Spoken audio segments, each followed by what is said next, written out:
자, 이 시간에 이제 성경 교리와 성경 해설을 하겠습니다. 자, 성경 우리 이제 교리는 위스터민스터 대의문답 이제 신앙교육서 제 10과 그리스도 중보 사역의 유익입니다. 자, 지난 시간에 이어서 이제 성화에 대해서 계속 좀 얘기하겠습니다. 이제 성화는 이제 성령 하나님께서 하시는 그 사역인데, 이제 성령께서는 예수님을 믿는 그 신자들에게 이제 그리스도의 그 거룩한 성품, 이제 그리스도의 그 영광스러운 그분의 그 존귀하심, 이제 그와 같은 것들을 우리 성도들에게서 계속 열매를 맺도록. 그래서 이 성령께서는 우리가 이 땅에 이제 주님의 나라에 가기 전까지 이 땅에서 계속 우리가 육신을 가지고 있고, 또 우리가 이 세상이라고 하는 곳에서 이제 하나님을 믿는 그런 삶을 살아가는 동안 계속 이제 성령께서 우리를 지키시고, 또 우리에게 이제 하나님의 자녀로서의 그 열매를 맺도록 그렇게 하시는 그와 같은 일들을 이제 성령께서 이제 하시죠. 그래서 이제 성령께서는 이 모든 것들을 오직 그리스도인들에게만 이제 하시네. 그리스도인들에게만. 예수님을 믿지 않는 자들에게는 사실 성령의 역사가 없죠. 성령의 역사가 당연히 그들에게 있을 리가 없죠. 오직 예수님의 그 그리스도의 십자가의 죽으심과 또 그의 부활을 통해서 구원받은 그러한 사람들에게만 성령께서 이제 역사하신 겁니다. 그리고 이제 성령의 그 역사하심의 그 범위가 뭐냐, 범위. 이제 성령께서는 우리를 이제 성화시키고 이제 하나님의 자녀로서 이제 온전케 하게 하시는 그러한 일들을 이제 주도하시는데, 그 범위가 뭐냐, 어디까지인가? 바로 우리의 마음, 그 다음에 지성, 그 다음에 우리의 감정, 느낌, 또 우리의 의지, 우리 어떤 결정. 이 모든 것들이 다 이 성령께서 주도하시면서 우리를 하나님 앞에 새 사람으로서 계속해서 성령께서는 열매를 맺게 하는 거예요. 그래서 이제 우리 그리스도인들이 이제 성령의 역사, 또 성령의 충만, 또 성령의 능력, 우리가 이제 그와 같은 것들을 우리가 이제 염두에 둘 때 그 성령께서 바로 우리 신자들의 마음과 또 지적인 면, 그다음에 감정, 느낌, 의지, 또 무언가를 결정할 때, 선택할 때 어떤 우리의 판단, 이런 것까지 이 모든 게 다 성령의 성령께서 역사하시는 범위라고 보면 돼요. 그러니까 성령께서는 어떤 한 사람 전체를 다 성령께서 주관하신다고 보면 이제 되는 겁니다. 또 이제 구절에 보면은 우리 9장 9번째, 성령께서 성화 역사를 이루는 이상형 본보기는 무엇인가? 이상형 또 본보기.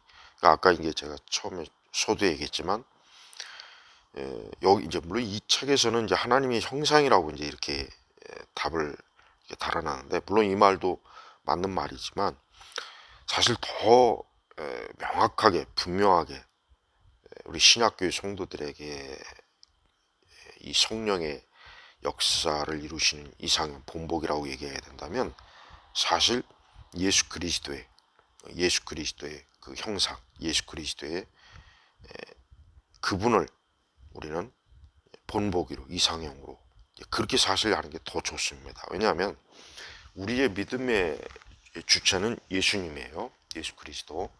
물론 이제 성부, 성자, 성령 삼위일체 하나님이라고 그렇게 말해도 되는데, 결국 그리스도인은 하나님의 거룩한 형상, 그리고 하나님의 그분의 아들이 이 땅에 오셔서 우리를 위해서 십자가에서 죽으시고, 또 그분이 대속해 주시며 우리의 구원자가 되셨죠. 그리고 이제 우리는 예수 그리스도를 바라보며 계속해서 믿음 생활해요. 그러니까 결국 우리가 하나님에 대해서 우리가 1차적으로 바라볼 수 있는 대상은 예수님이에요. 그래서 사실은 예수 그리스도의 형상, 그분의 그 거룩함, 그게 결국은 사실 하나님의 형상이나 마찬가지입니다. 근데 좀 더 우리가 이제 기독론적인 관점에서 이제 우리는 그렇게 보는 게 이제 더 사실은 더 좋습니다. 자, 성화의 과정을 묘사하기 위해 신약 성경에 따라 대의문답이 사용하는 비유법은 뭔가? 성화의 과정. 이 성화의 과정이라고 하는 것은 우리가 성도들의 그 성화의 과정이라고 하는 것은 어느 한순간에 한꺼번에 뭐 압축적으로 이루어진다기보단 그것은 지속적으로 계속해서 일생을 살면서 우리가 하나님 앞에서 온전해지는 하나의 과정입니다. 그게 성화의 과정입니다. 그래서 우리가 이제 죄를 회개하고 이제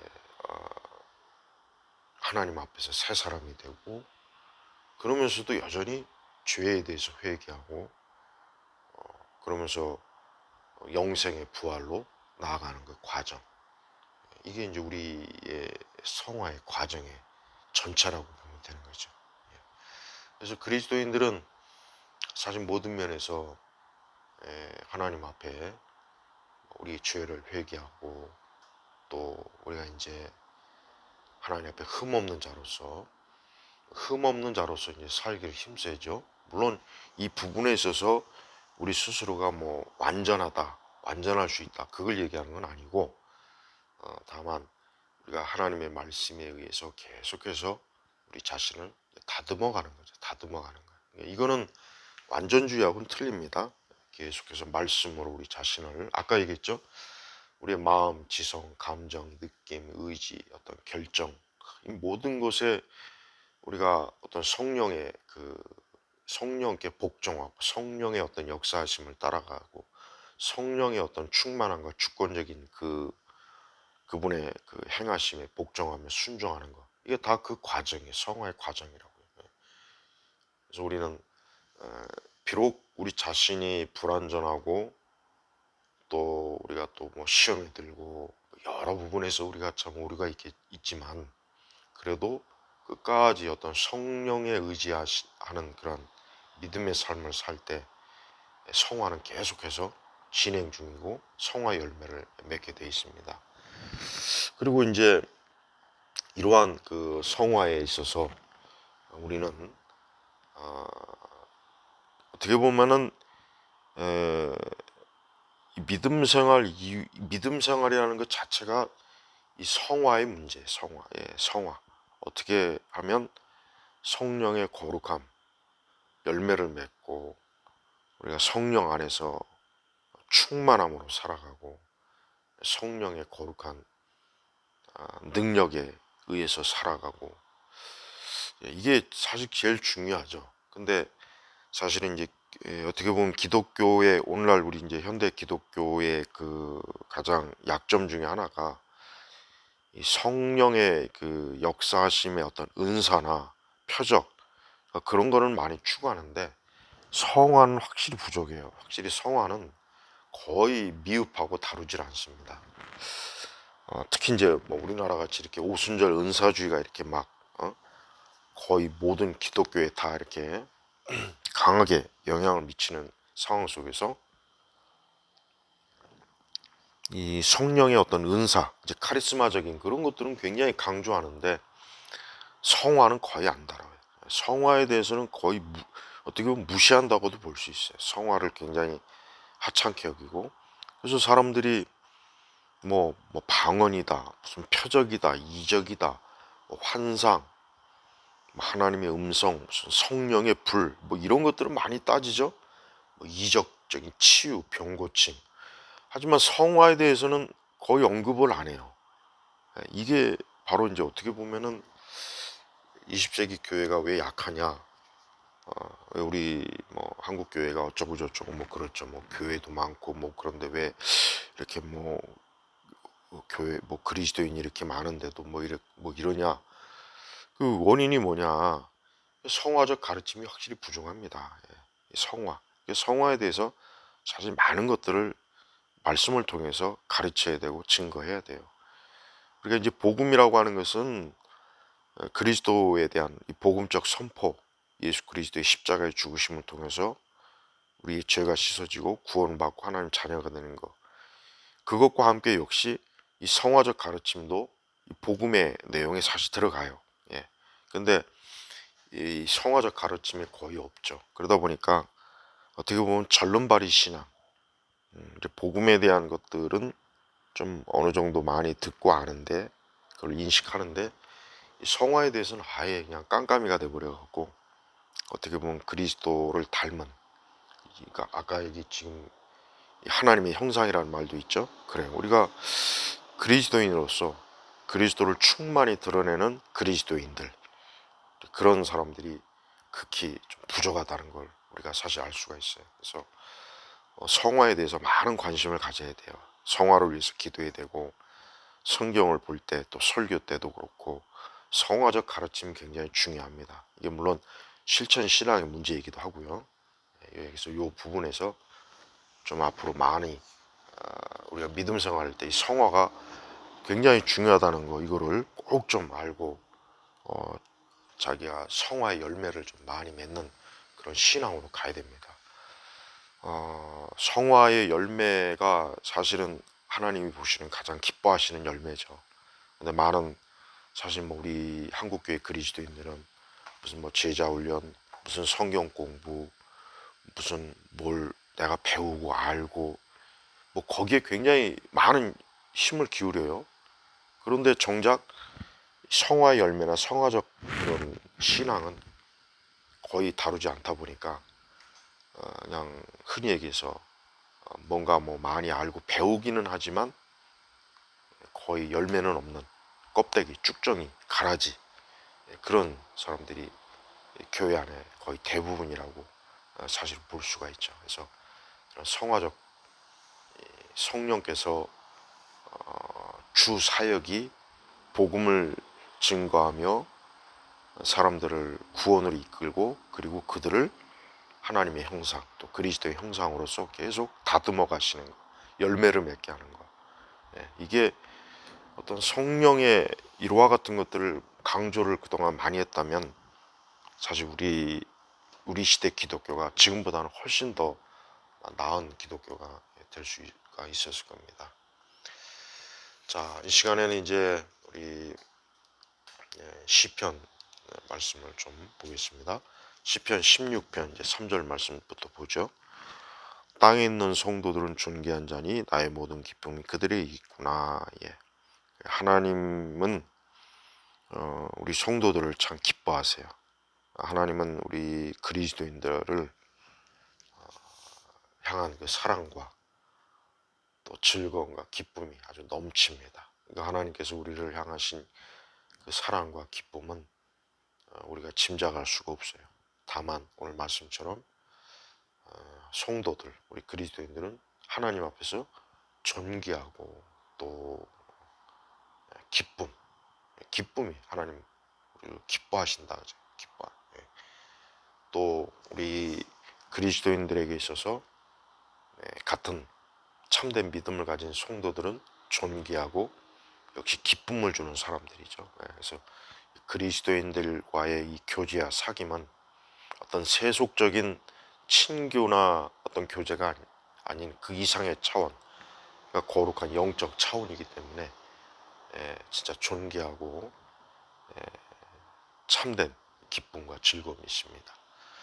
4절에 보면은 다른 신을 따르는 자에게 괴로움이 더할 것이니 피를 부어드리는 그들의 제사를 나는 드리지 않으며 내 입술로 그 이름도 부르지 않을 것이다.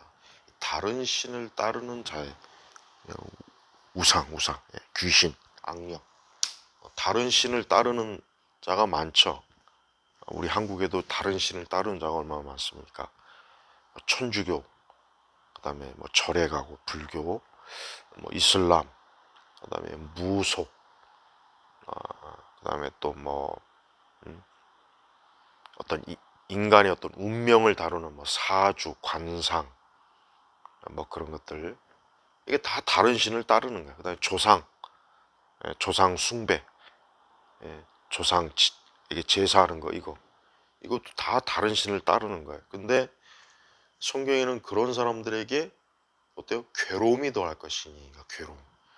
그러니까 우상을 숭배하는 사람들은 절대 평안도 없고 안전하지도 못하고 기쁨도 없고 그러니까 이 땅에는 우상이라고 하는 것은 그리고 우상에 또 포함되어야 될 게 뭐냐? 사이비 이단. 이단. 엊그제 일본에서 일본 총리가 피살됐죠. 그 배우의 지금 그 피살한 그 배우의 지금 그 종교가 하나 지금 막 지금 들먹이죠. 그 통일교, 통일교. 통일교가 일본에서 굉장히 세력이 강합니다. 그래서 옛날부터 일본에서 이 통일교 문제가 아주 자주 문제를 일으켰어요. 그래서 일본의 그 시사 방송들이 자주 이 통일교를 많이 다룹니다. 근데 상당히 한국에서보다는 일본에서 그 통일교 세력이 더 셉니다. 그리고 이제 미국도 그렇고 우리나라는 뭐 그렇게 통일교가 발상지긴 하지만 일본이나 미국보다는 그래도 좀 덜 해요. 훨씬 덜 합니다. 문선매가 이제 주로 이제 해외 쪽으로 많이 포교를 많이 해서 자 봐요. 그러니까 이 종교라는 것은 참 무서운 거예요. 그러니까 종교를 함부로 생각하면 안 돼요. 그러니까 예수님을 믿는 기독교 외 다른 종교, 다른 그 사이비 이단들은 전부 다 인생을 파멸시킵니다. 파멸. 그걸 똑바로 알아야 돼요. 종교를 무시하면 안 됩니다. 성경에도 다른 신을 따르는 자 괴로움이 더할 것이니 이 말씀을 좀 심각하게 들어야 돼요. 오늘도 예수님 안 믿고 하나님 믿지 않고 교회 나오지 않고 결국은 모든 인생이 이렇게 어떻게 보면 예수님 안 믿는 사람은 다 다른 신을 따르는 거예요. 그렇게 봐야 돼. 그 사람은 괴로움이 더할 것이래. 괴로움. 그러니까 뭐 인생 자체가 막 고달프다는 거죠. 힘들고 괴롭고 그냥 이 한마디로 뭐 정의할 수 괴롭다. 그러니까 예수님 믿지 않고 자꾸 인생을 헛바퀴 도는 인생들은 매일매일 그 사람은 괴로움이 아주 가득할 겁니다. 피를 부어드리는 그들의 제사를 나는 드리지 않으면 내 입술로 그 이름도 부르지 않을 것이다. 이제 구약 시대 이제 그 이방 종교들이 이제 그 어떤 희생 제사, 그 귀신에게 그들이 그 우상에게 막 희생 제사는 그걸 지금 얘기하는 건데 그러한 그 모든 이방 종교나 이단들이 하는 모든 종교적 의식 자체가 더럽고 역겹고 추하고 심지어 이 시편에는 내 입술로 그 이름도 부르지 않을 것이다. 그만큼 역겹다, 더럽다. 하여튼 이방 종교나 사이비 이단은 첫째가 더러워요. 지저분하고 더럽다. 인생 자체를 지저분하고 더럽게 만들고 역겹게 만들고 그리고 그런 인생들 자체가 괴로움. 우리 한국이 참 한국 사람들 보면은 아주 우상에 쩌든 민족이에요. 우리 한국 사람들은 아주 태어날 때부터 죽을 때까지 아주 우상에 쩌든 인생들이 많아요. 태어날 때부터 죽을 때까지. 그만큼 우상이 많은 거예요. 그러니까 우상이 많으니 평온하겠습니까? 평온할 리가 없죠. 우리 이 세상의 어떤 정치적, 경제적, 문화적 그건 외적인 거, 그 외면적인 그건 외피라고 외피. 그러나 그 내면에는 뭐냐? 이런 악한 사이비 이단, 우상, 이 세상의 온갖 마귀적 악한 그 종교 이것들이 결국은 암세포처럼 그 안에서 아주 썩어가지고 정치, 종교, 문화, 뭐 세상의 외적인 모든 것들을 다 아주 망쳐놓는 거라고요.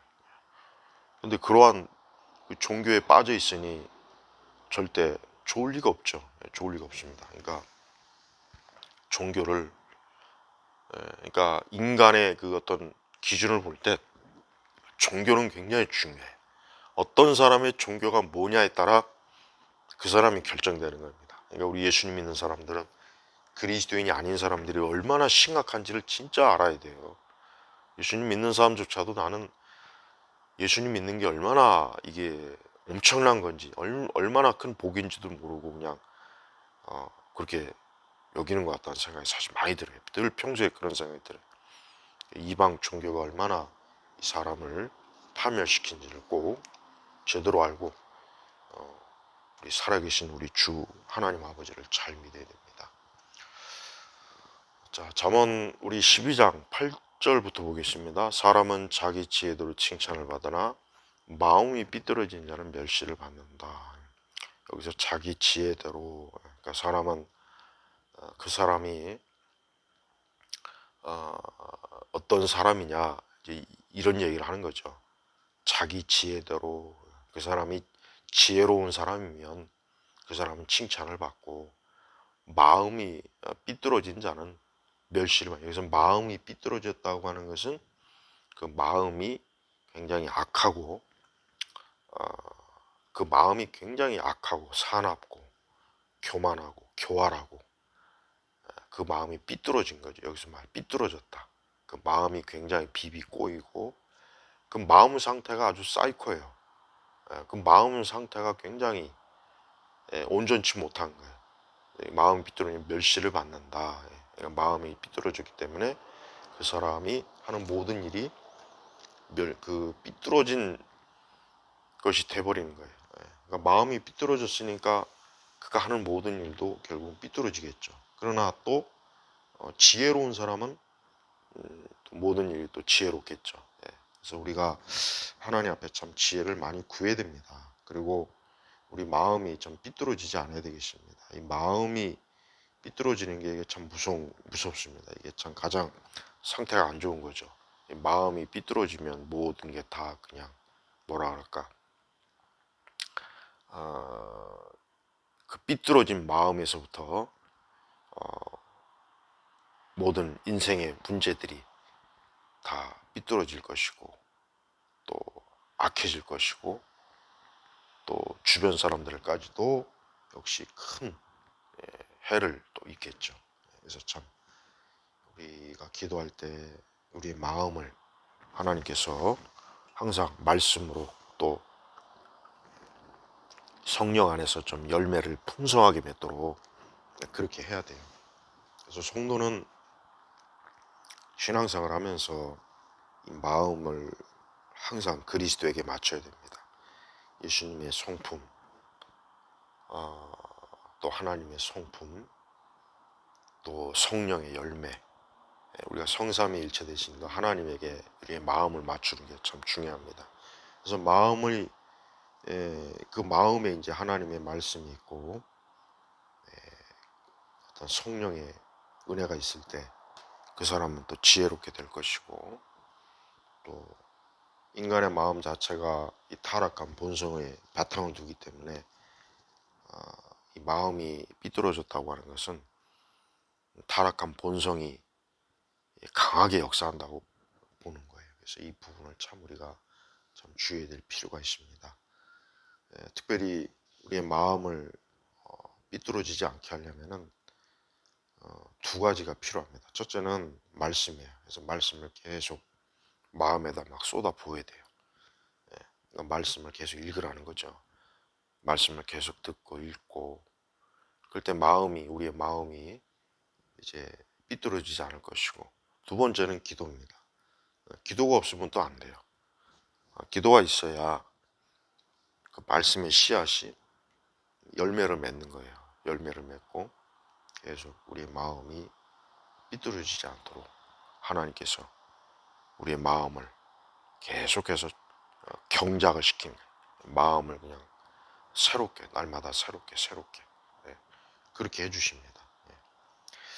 자, 매일매일 우리가 하나님 앞에 살아가는 데 있어서 우리는 모든 일에 좀 지혜로운 사람, 여기서 말한 지혜는 세상의 지혜가 아니라 하나님의 지혜, 하나님의 말씀이죠. 하나님의 지혜가 충만하고, 또 우리의 마음이 제일 힘들고 어려운 건데, 우리의 마음이 좀 삐뚤어지지 않게, 마음이 막 이렇게 괜히 마음이 막 강팍하고, 그 마음이 막 어두워지고, 그 마음이 괜히 막 뭐라 그럴까, 그게 좋은 마음이 아니라 나쁜 마음, 악한 마음, 이런 마음이 되지 않도록 성령께서 우리의 마음을 참 은혜를 많이 성령께서 좀 부어주시기를 기도하고 늘 주님을 바라봐야 되겠습니다. 예, 마치겠습니다.